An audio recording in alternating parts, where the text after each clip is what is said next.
How is pulmonary hypertension diagnosed with sleep apnea and heart failure? Have you ever wondered how doctors figure out if someone has pulmonary hypertension when they also have sleep apnea and heart failure? It's a bit of a process, but understanding it can really help. Let's break it down step by step. First off, pulmonary hypertension is when there is high blood pressure in the arteries of the lungs. This condition can develop alongside sleep apnea, especially obstructive sleep apnea, which is a common type. To diagnose sleep apnea, doctors often use a sleep study called polysomnography. During this test, various factors are monitored while a person sleeps. This includes breathing patterns, oxygen levels, heart rate, brain activity, and blood pressure. The goal is to identify any episodes of apnea, which are pauses in breathing that can lower oxygen levels and potentially lead to pulmonary hypertension. For individuals who also have heart failure, confirming sleep apnea is especially important.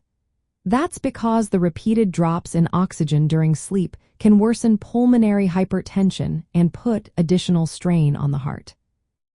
Next, to check for pulmonary hypertension itself, echocardiography is usually the first test. This is an ultrasound of the heart that estimates the pressure in the pulmonary arteries and evaluates how well the heart is functioning. However, it may not be as accurate for patients with severe lung disease or unclear results. If more information is needed, doctors may perform right heart catheterization. This is a more invasive test that directly measures the pressure inside the pulmonary arteries and heart chambers. It provides a clear diagnosis of pulmonary hypertension. Additional tests might also be done, such as pulmonary function tests and high-resolution computed tomography scans. These tests help rule out other lung diseases that could cause or worsen pulmonary hypertension.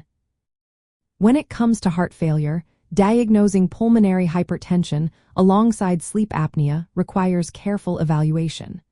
The two conditions can influence each other. Sleep apnea can lead to low oxygen levels and increased blood pressure during sleep, which can change lung blood vessels and increase the heart's workload. Over time, this can lead to or worsen pulmonary hypertension and heart failure. So, a thorough diagnostic approach includes several steps.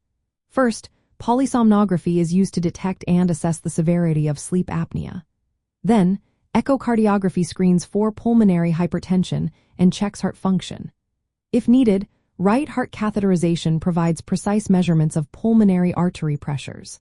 Finally, pulmonary function tests and computed tomography imaging help rule out other lung conditions. This combination of tests allows healthcare providers to understand how sleep apnea contributes to pulmonary hypertension and heart failure. With this knowledge, they can develop effective treatment strategies, such as positive airway pressure therapy for sleep apnea and targeted management for pulmonary hypertension and heart failure.